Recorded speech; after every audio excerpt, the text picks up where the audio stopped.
Good morning everyone.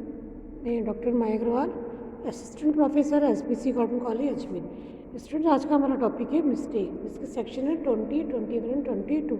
जैसा कि हम देख चुके हैं कि किसी भी ठहराव के लिए स्वतंत्र सहमति होना अत्यंत आवश्यक है, लेकिन कई बार जो ठहराव मिस्टेक से प्रभावित होता है, मतलब गलती से प्रभावित होता है, यानी गलती के आधार पर सहमति दे दी जाती है, तो ठहराव कैसा हो जाएगा? व्यर्थ हो जाएगा। तो आज हम देखते हैं कि भारतीय अनुबंध अधिनियम के अनुसार कोई भी अनुबंध गलती या भूल से प्रभावित होता है नहीं होना चाहिए। यदि वह ऐसा होता है तो ठहराव व्यर्थ हो जाएगा। अब हम देखते हैं कि गलती का आशय क्या है। तो हम देखें, सरल शब्दों में अगर हम कहें तो किसी के विषय के संबंध में गलत विश्वास होना ही गलती है। जैसे मान लीजिए, आज मैं किसी दुकान पर गई और मुझे मलमल का कपड़ा खरीदना है, तो मैंने रेशम का कपड़ा मलमल का कपड़ा समझ के खरीद लिया।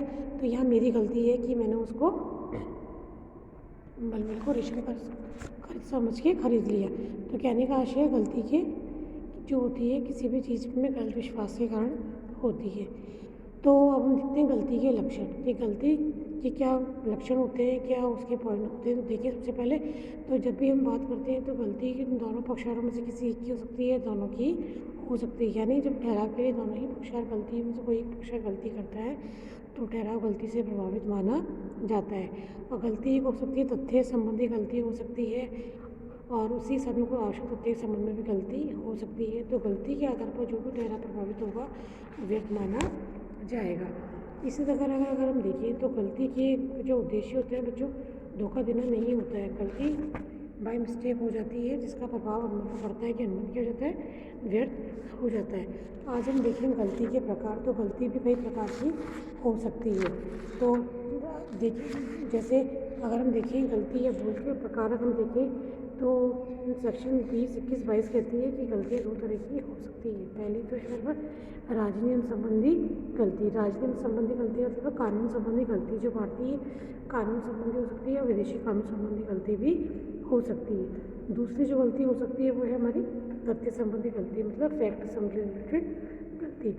तो राजनियम संबंधी गलती में यदि हम किसी हमारे भारतीय कानून के संदर्भ में किसी पॉइंट पर गलती कर रहे हैं तो वो से हम राजनियम संबंधी गलती माना जाएगा।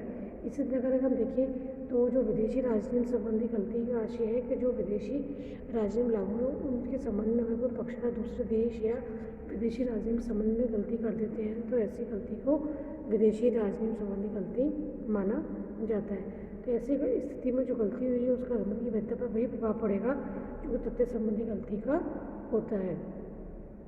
तो इस तरह से अगर हम देखें तो विदेशी राज्य संबंधी गलती के कारण भी अनुबंध किया जाता है, व्यर्थ हो जाता है।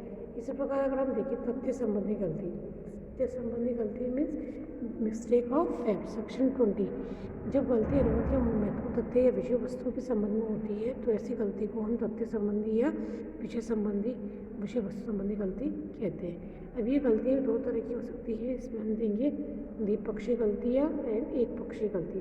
द्विपक्षीय गलतियों को अगर हम देखें तो द्विपक्षीय, जैसे कि हमें पता है ठहराव के दो पक्षकार होने चाहिए, यानी ठहराव के अनुबंध के जब दोनों ही पक्षकार गलती में होते हैं तो उसे हम द्विपक्षीय गलती कहते हैं।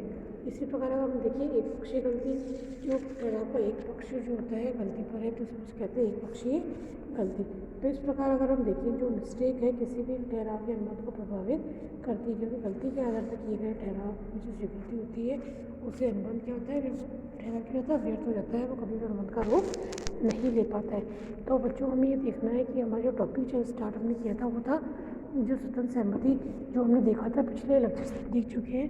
स्वतंत्र सहमति के लिए उत्पीड़न, अनुचित प्रभाव, कपट, मिथ्यावरण, गलती, ये पांचों पॉइंट से अगर सहमति प्रभावित होती है तो अनुबंध, जो शुरू के 4 पॉइंट है हमारे उत्पीड़न, अनुचित प्रभाव, कपट और मिथ्यावरण, तो इन चारों के आधार पर अगर सहमति दी गई है तो सहमति वर्जनीय मानी जाती है। जबकि अगर केवल गलती, जो लास्ट पॉइंट है हमारा सेक्शन 20, 21, 22, तो केवल मिस्टेक के आधार पर अगर सहमति प्राप्त की जाती है तो वो अनुबंध नहीं बनता, वो व्यर्थ सहमति का ठहराव व्यर्थ हो जाता है, वर्जनीय नहीं होता है।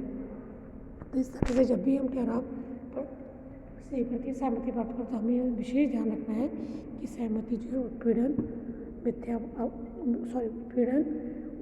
अनुचित प्रभाव, मिथ्या का कपट मिथ्या मनन गलती से प्रभावित नहीं होनी चाहिए, क्योंकि पांचों ही बातों का अनुबंध की वैधता पर अत्यंत ही गहरा प्रभाव पड़ता है। इसके कारण मिस्टेक के कारण अगर सहमति होती है एक पक्षी गलती हो या द्विपक्षीय गलती, ठहराव व्यर्थ माना जाएगा।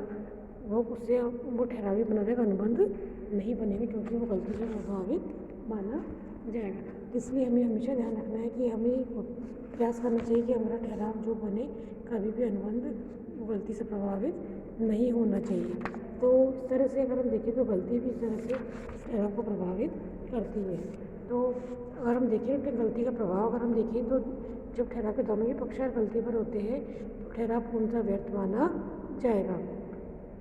दूसरी बात अगर हम देखें कि अगर अनुबंध की किसी एक पक्षकार के तथ्य संबंधी गलती होने की दशा में अनुबंध व्यर्थ ही नहीं होगा, बल्कि उसे व्यर्थ माना जाएगा। तो इस तरह से अगर हम देखें तो ठहराव क्या होता है, व्यर्थ माना जाता है। तो इसलिए हमें सदैव ध्यान रखना है कि जब हम गलती के ऊपर बात करें तो हमें ध्यान रखना है कि हमारा ठहराव जो है गलती से प्रभावित ना हो, अन्यथा उसको कानूनी रूप से मान्यता नहीं मिलेगी और वैध की बजाय व्यर्थ माना जाएगा।